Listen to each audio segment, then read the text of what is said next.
I'm Maria Menounos, and you're tuned in to AfterBuzz TV, the ESPN of TV talk. Now, let the buzz begin.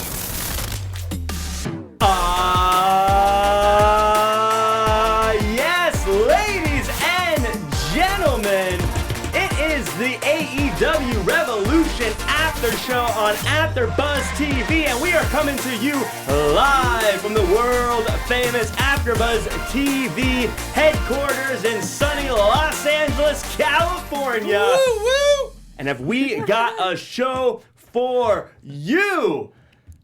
We do. So you want a revolution. This was such an incredible show. Anissa, Roger, let me introduce you guys. I'm all over the place. First up, all the way to the left, ladies and gentlemen, he is the International Super Scout. Let's hear it for Roger Corral. Thank you. I'm here. I'm excited. Let's go. And next to him is the indie darling herself with a couple I told you so's for tonight. Ladies and gentlemen, let's hear it for Anissa Barr. Yeah, I told you so. And hailing from inside the booth, he is the super producer. Let's hear it for Josh Alonzo. What's up, y'all? What a pay-per-view. Am I right? Oh, my goodness. You Yes. are absolutely right, and I am your benevolent host, Fancy Jack Farmer. Man, oh man, I gotta warn all the listeners right now. If you like the kind of after shows that like to nitpick little things, this is not the show for you. I'm about to gush all over the place. Get out of here. Spoiler alert. We're not negative. Wintrust Arena got quite the show. Roger, Anissa, now let's get those overall thoughts. You're right. We got a revolution. It's funny. I was thinking about it. I was ordering. First of all, I hadn't ordered a pay-per-view like through your cable provider in a long time. So it felt like I was back in the 90s. I'm like, yeah, can I get Revolution, please? Like, it was great. It was fun. And I was thinking about it. I was like, why is it called Revolution? Well, by the end of the night, I knew why. Because we got a revolution. I got great matches. I got a new era. I got a new title. Like, everything about it, it's a whole new start to wrestling after yesterday. What he said. Yeah, it was. I gotta agree with you. Ordering like old school, it was interesting. Typing in my password and everything on like my little Roku remote. Satan, if you need some ideas for hell, having people having to type that in forever is the way to go. I felt embarrassed because like I always order like through an app or something, and I called and she's like, "Well, I see the stuff that you've ordered before," and I'm like, "Okay, let's just tell me what I want to order now." Like, I don't like that this lady knew my whole history. Man, right. I love the overall vibe of this show. I love the things they did to make it feel special. I love starting with the national anthem. I love Roberts in a tux. I love the lights in the crowd. I loved the match pacing. Overall, I just thought their production value of this show was absolutely amazing. Guys, we are like a few weeks away from WrestleMania, and I don't care. I'm telling you right now, I don't care. Like, Tell us how you feel.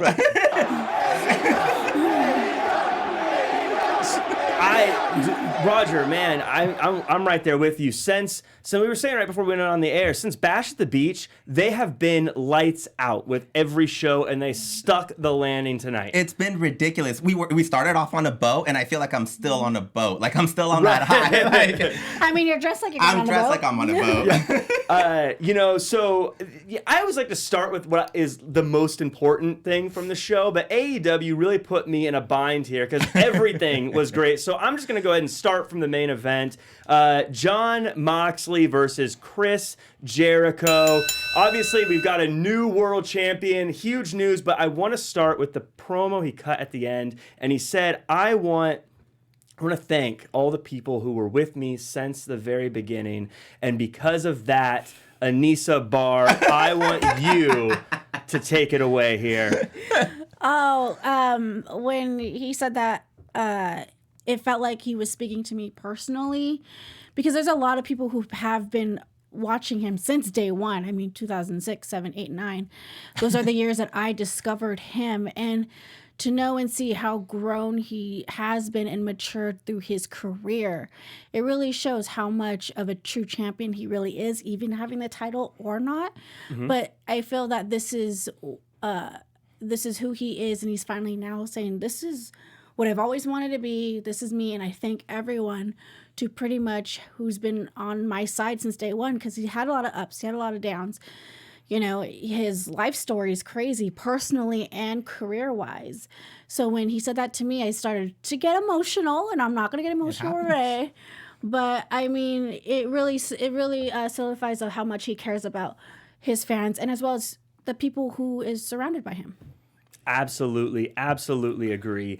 And speaking of the person who came up a little short in this match, Chris Jericho, I think we've got to give a shout out to that choir for his. That choir was phenomenal, man. It was so cool, and I love that it felt like them having the choir was embracing the crowd singing along. And I got chills. I'm not gonna lie. I got some chills coming out, and everyone's singing along with it. Roger, how did you feel Jericho did in this match? So apparently that woman posted her singing a cappella on Twitter, and that's how they discovered her. That's so cool. Yeah, and again, they do this a lot. They I don't know if you saw it, but there was this fan who made a T-shirt logo, and they started selling Inner Circle T-shirts based on that logo as well. He did the Guns N' Roses T-shirt this company's logo. embracing all of it, and I think Jericho's a huge part of that. I'm sure Jericho had a big say in getting that choir, getting that T-shirt going, getting this crowd to sing. Like, everything about Jericho, I'm starting to put him in like genius mode. I feel like, honestly, this guy should be up there considered among all the other GOATs. And last night was another example. You know, I was happy with the main event against Cody a few months ago, and he delivered again tonight, or last night. Yeah, this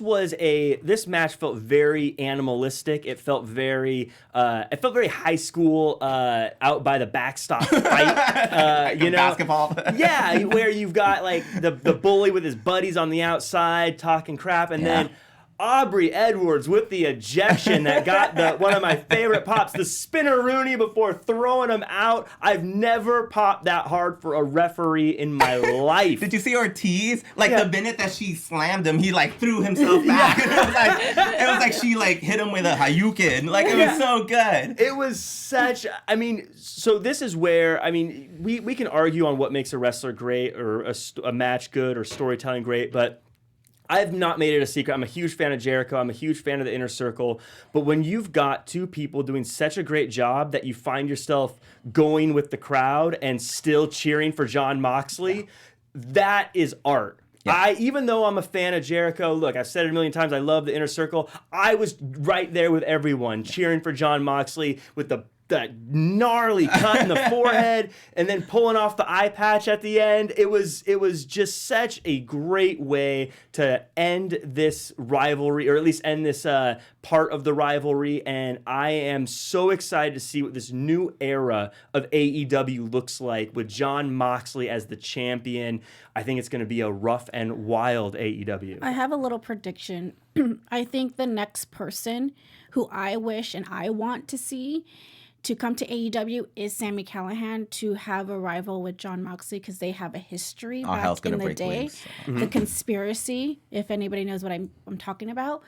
So, or he could be part of the Dark Order. There's a lot of clues that Sami Callihan posted on his Twitter, and then AEW. But for me personally, I would like to see Sami Callihan go to AEW. It really does feel like a new era. Like on Wednesday, I feel like it's gonna start off with like Moxley just arriving and causing hell. Like, it's gonna feel different, because we had Le Champion before, Le Champion. Yeah. And, things were a little classier. We got a little bit of the bubbly every now and then. Like, it was a different type of feel. When you have a type of Stone Cold figure that's just, like, causing havoc everywhere, it's gonna be crazy. This is a champion you're going to have to take a step back and really think hard before you challenge. Do you really? Do you really? Is it really worth that opportunity? If I can butt in real quick, this is... I feel like this Jon Moxley being champion now for AEW is what should have been when he was the lunatic fringe in the WWE.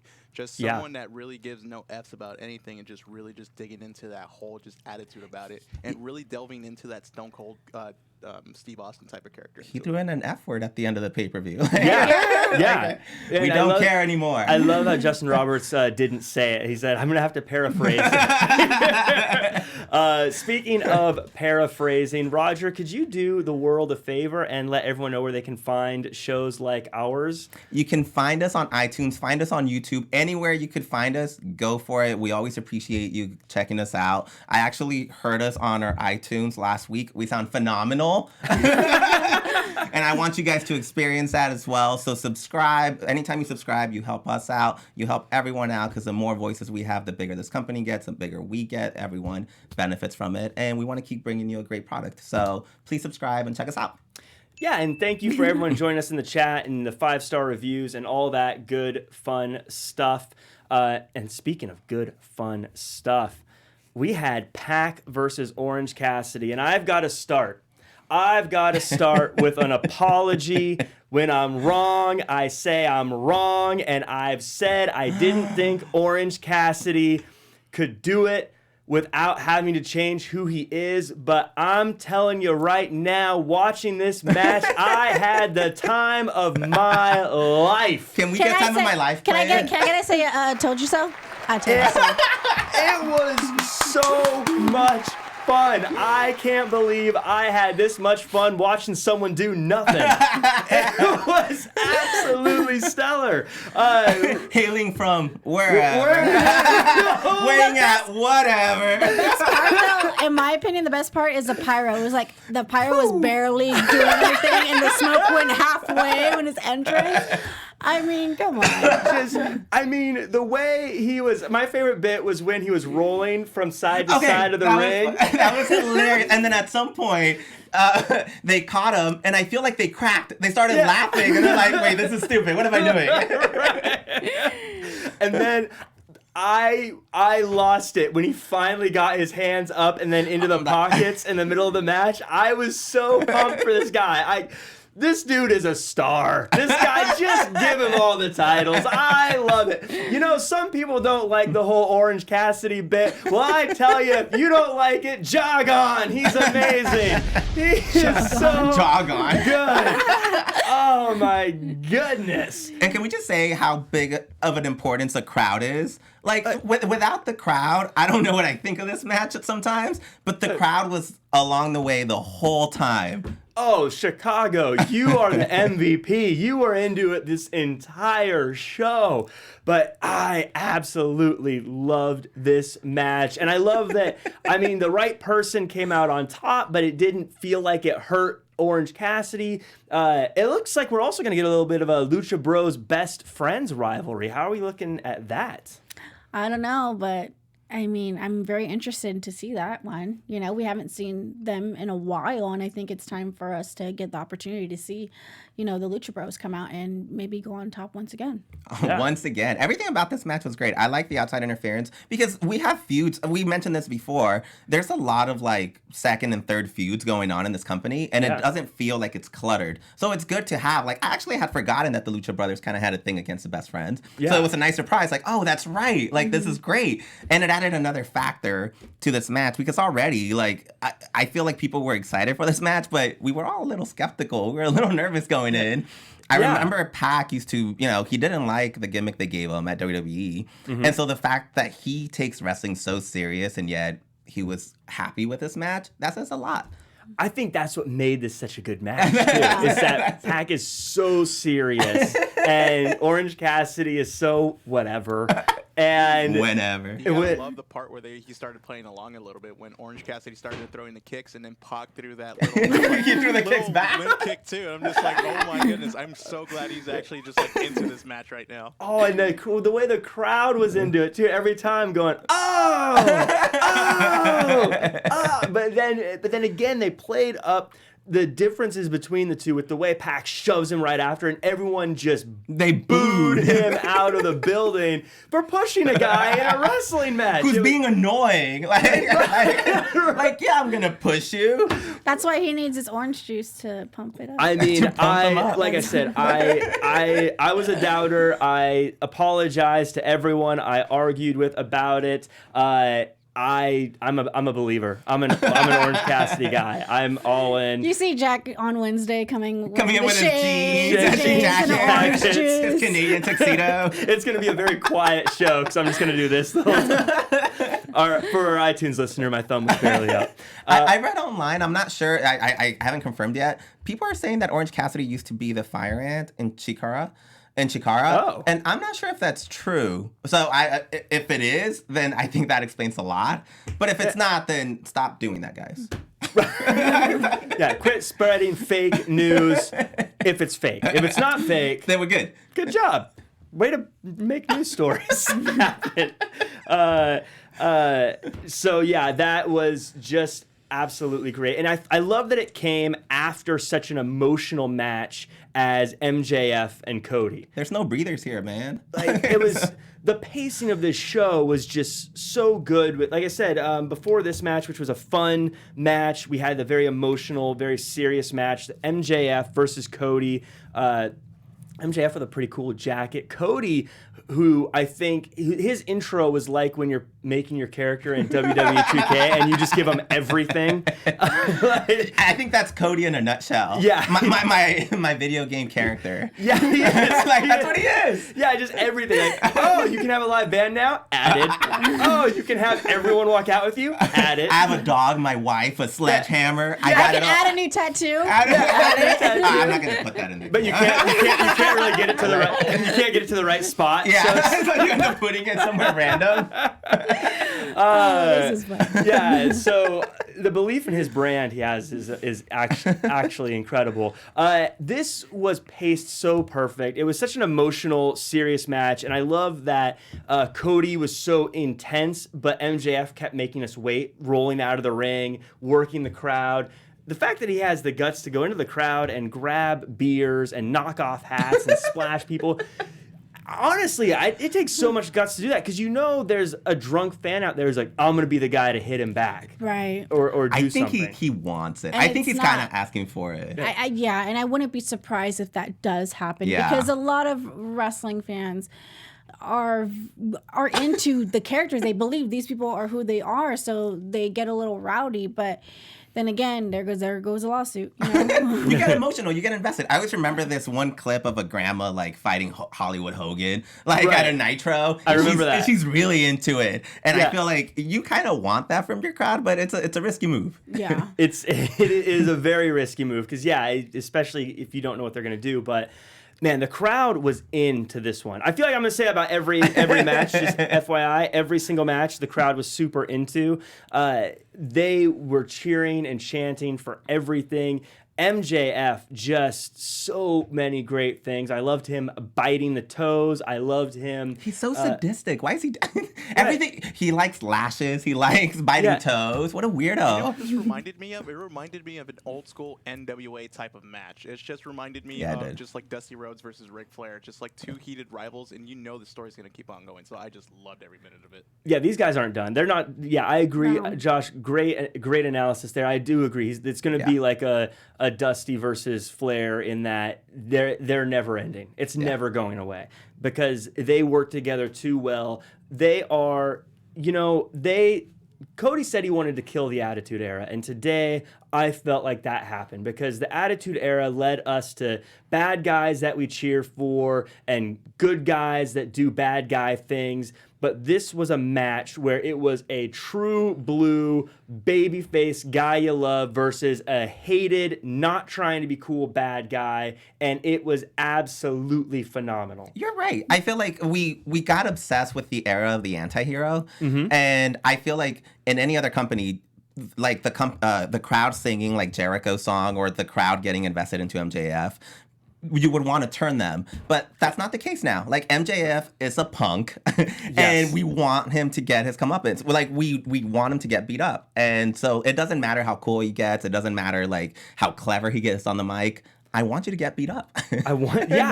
And I think it was the right move, him coming out on top today. I love the whole setup. There's so many good MJF moments. I loved how Cody was setting up for the bionic elbow, but then he just fell down and he stole it from us, and we didn't get to see it. It was such a cool move. I called it in my notes. It says the wobbling fisticuffs, where they were both kind of like bloody and doing their thing, and He tried doing the Golda slap too, I think, and he was injured, so he was struggling to get some of those moves executed. Yeah, it was. My favorite part of the match had to be the crying apology. Oh, what a punk! What a jerk! What a jerk! And the whole time he's doing it, you know it's not gonna go well. But it was just, and he spits in his face. MJF, the king of the ring in this one, slipping on the ring, hitting him with the punch, and then even just falling on him and not doing it in like because it makes Cody look great. Like MJF still comes across looking like he got lucky. Not looking like a tough guy, looking like the villain, so we can still boo him and hate him. But JR doing some of the best commentary here, where he subtly pitches and promotes Dynamite by saying, he's like, hey, I don't know what we're gonna see MJF say on Dynamite this Wednesday in Denver, Colorado. Good old JR. Always pitching. So JR, hats off to you. I do think he needed to emphasize the brass knuckles a bit. It was a Regal brass knuckles move where, like, you don't see it coming and he has him hidden the whole time. I think he should emphasize a bit more that way, because I kind of didn't know what happened for a bit. So I think we need a little regalness to his final punch. Yeah, it happened pretty quick. I hope that I agree. I hope it's kind of like Regal. I hope he just wins with that. I think that would benefit him, and I could see him like decorating his brass knuckles. Like, that's his thing. It feels like him. Bling him, bling him, looking like Nelly's grill on his fist with his Air Force Ones. That's what I'm talking about. With the tape on his face. with a Band-Aid. Let's go. So, I feel like those were 3 matches, and all 3 of them were match of the night contenders. Mm-hmm. Before that, though, we had the women's title match, and this one, to me, did feel a little bit more straightforward. It felt like everything we wanted to see and everything we were supposed to see. It was the one, for me, though, that felt like I already knew the outcome before it started. How did you guys feel about this match? I thought it was an okay match. I didn't feel like it was just a squash match. I think we're building more of Nyla Rose at this point as a champion. I think what they're probably going to do is build her up as a champion and have her be winning every single match until, like I mentioned before, when Double or Nothing, we get the chance. Maybe, hopefully, Awesome Kong comes out and just stares at her instead of just going in and fighting her, just staring at her, so we could just do a build up for that. But I think right now it's to build Nyla Rose and who she is and how she's going to be as a champion. I would say I have an issue with you guys. That's right. You guys promoted Nyla Rose and you guys wanted to get rid of Riho for so long. Mm-hmm. I miss Riho, first of all, so that's my own thing. Oh, that's it. No, but second, Nyla Rose is supposed to be a monster. She was powerbombing people like backstage. She was like demanding a title shot. I didn't see that yesterday. Like, I feel like she lacks upper body strength, and she wasn't like, I want her to destroy Statlander. And maybe once you get the title, you kind of lose some of your drive. But I want to see that person that wants to destroy the whole division. Do you think maybe they're just doing a slow build up for her? Yeah, but that's my thing. She's a monster. At least that's what I was expecting, and I haven't gotten that from her. Do you think maybe it was the wrong opponent? Maybe she needed someone else smaller that she could sort of throw around a little bit more before going on to someone as big as Chris Statlander? That might be it, actually, because her match against Riho was phenomenal. I feel like she kind of does great with that type of a match. But you're right, and I think people forget Statlander is still pretty green. Like, she doesn't have that much experience. So, it was a good match, but I want to feel that from Nyla Rose. I want someone that's indestructible, someone that everyone fears. And at this point, I don't fear her, and I think Riho could get her title back. Well, Riho still technically is pretty unstoppable in AEW. Yeah. So I don't know what her contract situation or whatever is, but if she came back, it wouldn't shock me. I agree. I would have liked to have seen Nyla Rose kind of throw someone around a little bit more, bully the division a little bit more. But I think Statlander felt like the person she had to have a match with, and I think it's hard to throw someone like Statlander around because Statlander is pretty strong herself. Yeah. It's not like she's easy to throw around. She's swole. She's swole. But speaking of swole, I wish Swole was a part of this match. But that's just my opinion. Do you think it should have been Swole versus Nyla instead of I think it should have been Statlander? a triple threat. I do think it felt a bit weird. Britt Baker wasn't involved. Shida wasn't involved. There's a lot of wrestlers that I feel like everyone kind of wanted involved, and I don't think this feud was built up as much as for a variety of reasons. So maybe this would have been the perfect opportunity to just showcase everyone and do that, and it would have provided Nyla to be able to manhandle more people. I think I agree. I think what kind of happened is they reset the division a little bit, and they didn't have enough time to build a really big challenger. So they needed someone that was worthy of being on the pay-per-view. Because if we just gave Nyla someone to crush, then it would have no place on a pay-per-view this stacked. So it needed to have someone that would stand as a match, I think, that they could just throw in there to have the match with. But I think they're going to build to something bigger down the road. Yeah, I agree. And I mean, it was still a great match. That powerbomb from the top rope, good Lord. It was still a great match, and I think Nyla's going to do excellent as a champion. So hopefully we get more. I love the handstand off the ropes that Statlander did. She has a good moveset. I like her. It was cool. I think we're going to see big things from both of them. But you know what? I'm going to go ahead and say it. This next one, speaking of big, match of the night, in my opinion. Match of the year, potentially, in my opinion. You know, Josh, camera one for what's becoming my catchphrase, the best tag team match I have seen in as long as I can remember.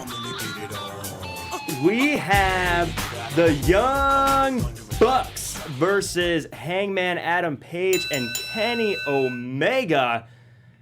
You know what? I've said for a while, you can't say you're the best tag team in the world if you're not the champions. But you know what? You know what? I'm going to say today. Young Bucks, you get a pass today. This was a fantastic, holy cow match. One of my favorites. Roger, you were talking about it, how you felt about this. Tell the world what you were telling me backstage. I said a lot backstage. He did. I'm not sure what exactly we're referring to, but yeah. I love this match. This match was by far, this was like a WrestleMania quality, like main event, Undertaker, Shawn Michaels quality. It's ridiculous, the quality that I saw yesterday. Again, if you have the money and you could buy this pay-per-view twice based on this match alone, yes, do it. Because they deserve it. This company deserves to rise based on just these four guys. It's phenomenal. There's no botches. The psychology is important. It's so good, man. Yes, start to finish. And I mean, the craziest thing about it is it's so tons of big moves, tons of big tag team situations. The wrestling's on point, but the emotional storytelling that's happening between Matt Jackson getting angry at Hangman and Hangman hating both the Bucks and Kenny Omega getting sick of the tension between the four, adding all that as a layer on top of the crazy match on its own is absolutely insane to me. Anissa, I want to ask you a question here. And it's something I was thinking as I was watching this. Young Bucks, everyone loves the Young Bucks. Everyone loves Kenny Omega. Hangman Adam Page is picking fights with these three, being kind of a jerk to them. But if you listen to the crowd, they love Hangman Page, and we were getting some boos for the Young Bucks. Why do we seem to like the guy who seems to be the antagonist here? I guess those marks can relate. Wow. Get it together, Mark. Wow. Wow, shots fired. You know what's funny? I'm just playing. You had been mentioning. Don't take my comments seriously. You had been mentioning that you liked Adam Page. I love Adam Page. I'm on board now. I was completely on Team Young Bucks. And then this feels like a soap opera. Like, I am completely understanding of what Hangman Page is going through. They had that promo last week where, you know, they threw a shot at him and they were like, you should be grateful we got you in the Bullet Club and you were a nobody. Yeah. And it's like, what kind of friends are those? Like, but it's true. Okay, but your friends shouldn't be putting you down. This is a guy who main evented against... I don't think they were putting him down. I think they were being honest. I mean, we all have friends that need to check us sometimes. Well, if we're honest, the Young Bucks aren't champions. So they're no one to be talking. Like, honestly, they shouldn't. They're the owners of the damn company. Right. Like, Hangman is a guy that we had our hopes high on him. He fought against Jericho for the very first championship match, and he lost. He fought MJF for the ring that they battled for, I forgot the name of the ring, and he lost. So this is his first big accomplishment, and he's not getting the support that he thought he would from his homies. I get it. It's so crazy because when he had that first match with Jericho for the title, I remember thinking, I don't know, maybe not enough people know who he is. Yeah. Maybe he's not going to be that star. But this is where the patience side of things that AEW seems to have and the slow storytelling, because there is a groundswell of support for Hangman right now. And that guy, he is a superstar. People loved him. There were some cowboy stuff chants. Keeping that no explicit tag on this iTunes show. There was cowboy chants.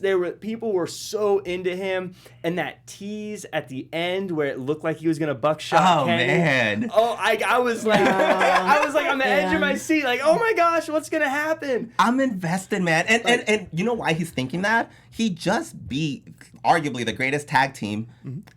He did it with his finishing move. He tried the one-winged angel. That didn't work. We even got some Marty Scurll finisher in there. That didn't work. Like, all of these other moves, even the moveset that he has with Kenny where they combine the V-trigger and the lariat that he has, that didn't work. So obviously, he doesn't need them. I'm all for you, Hangman. I lost it. That was the best near fall of the night for me. The V-trigger, buckshot V-trigger not working. Yeah. I thought it was over. I totally was like blown away. So many. This is how you use lots of near falls in a good way, because I loved every single one of them.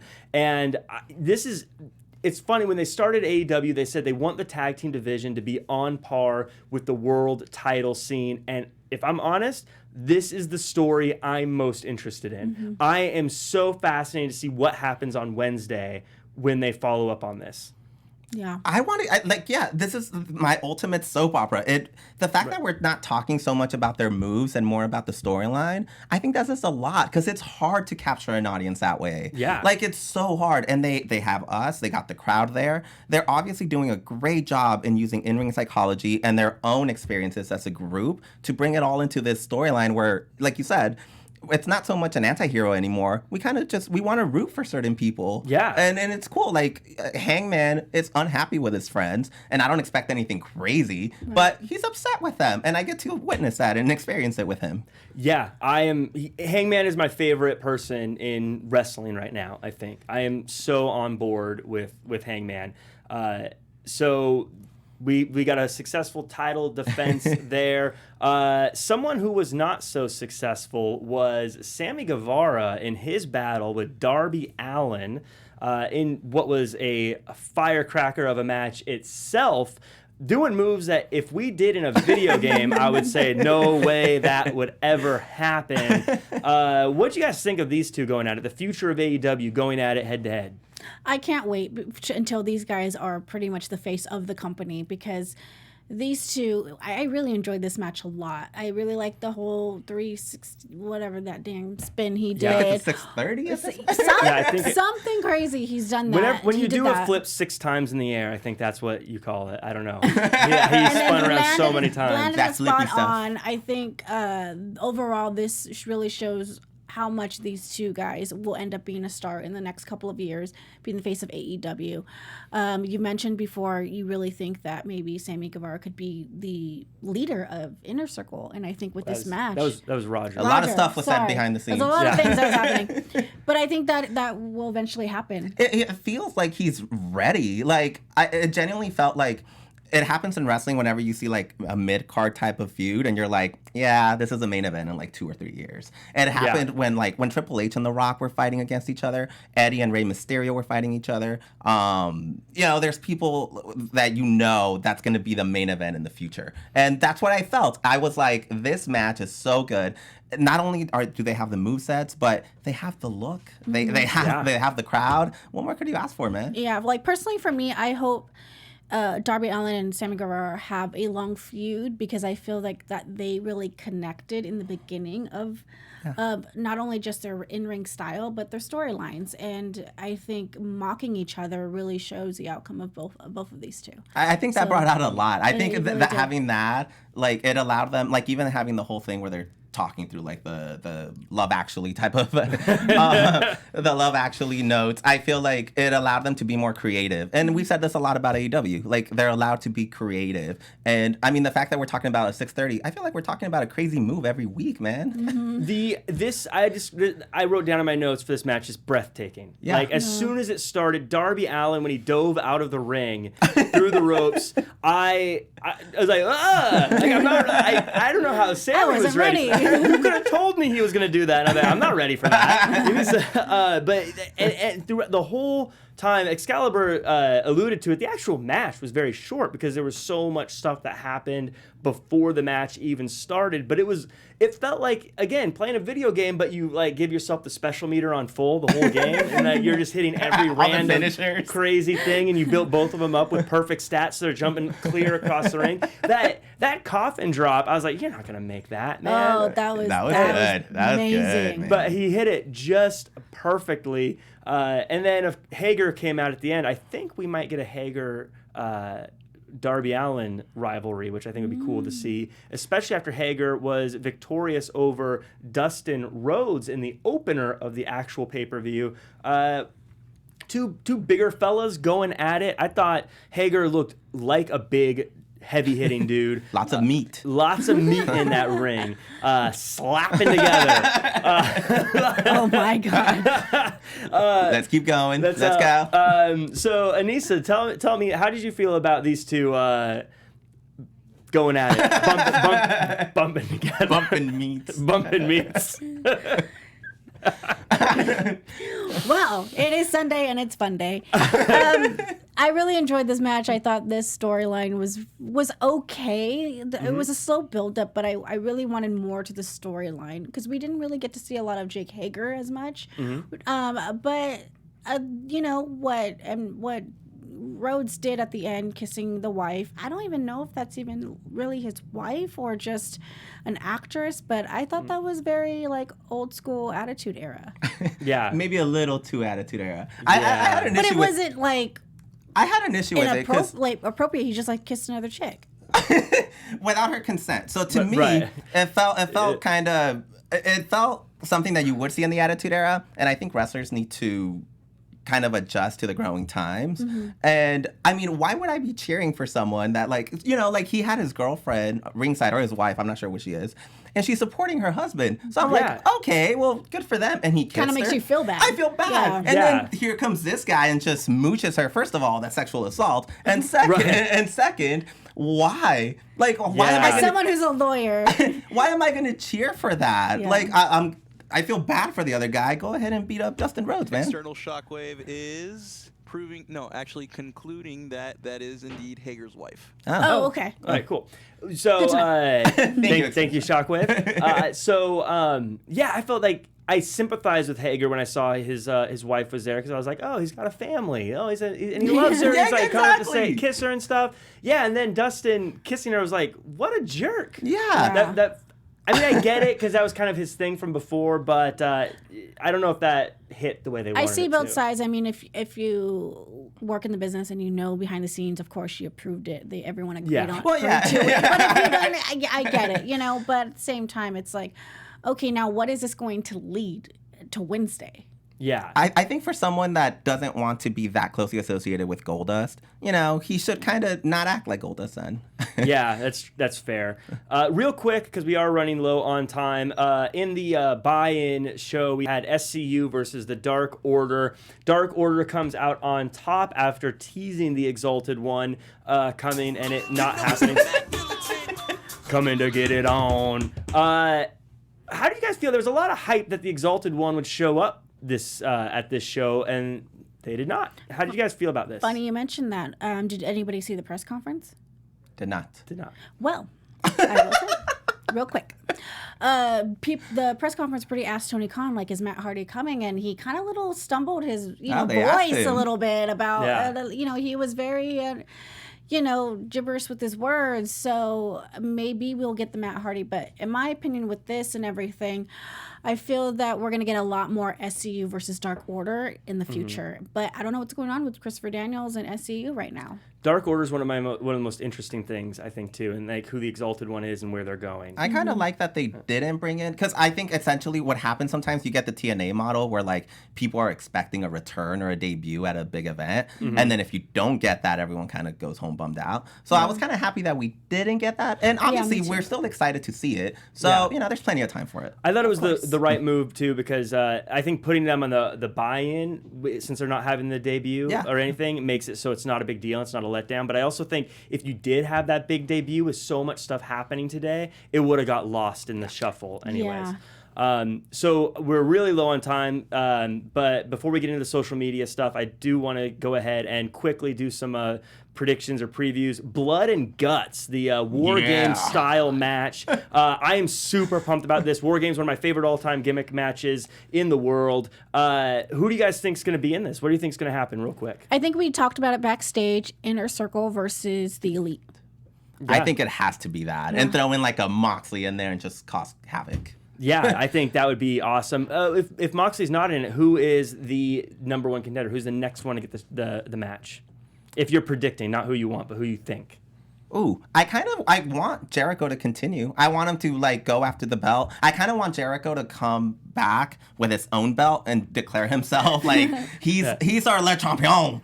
And so with Bubbly's on the side of the belt. And he doesn't believe he's credible because maybe he didn't make weight on Wednesday. I don't know. Yeah. He didn't make weight.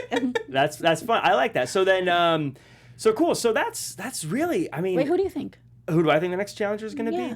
I think the next challenger is going to be, I don't know, Lance Archer. Let's say Lance Archer. They signed him. I think they'll have a quick run. But that said, we are unfortunately out of time. I feel like we could have done a whole episode on any one of these matches, so we had to get through them pretty quickly. But thank everyone so much for joining us. Roger, can you tell everyone where they can find you online? You can find me on Twitter, Roger_Corral. And on all social media, Anissa Barr. And Josh in the booth. You guys can find me on Twitter, Instagram, and TikTok at JOAL323. And you can find me at jackcfarmer.com as well as at Real Jack Farmer across all social media. You can also check me out on the Raw After Show every Monday night at 9 p.m. Pacific Standard Time, as well as the AEW social media skim every Monday. I also wrote up a fun article on AfterBuzz about how Nick Aldis is wrestling's most valuable wrestler. Check that out online as well. And until Wednesday Dynamite, ladies and gentlemen, do your best and be yourself. Our founder, Keven Undergaro, and me, Maria Menounos, would like to thank you for tuning in to AfterBuzz TV. Remember, we're not just the first, we're the biggest in the world, and we're the only destination for all your favorite TV shows. Whatever you crave, we've got it. So go to AfterBuzzTV.com and check out our lineup. Buzz you later. The views expressed herein are those of the hosts only and do not necessarily reflect the views of AfterBuzz TV or its owners or principals.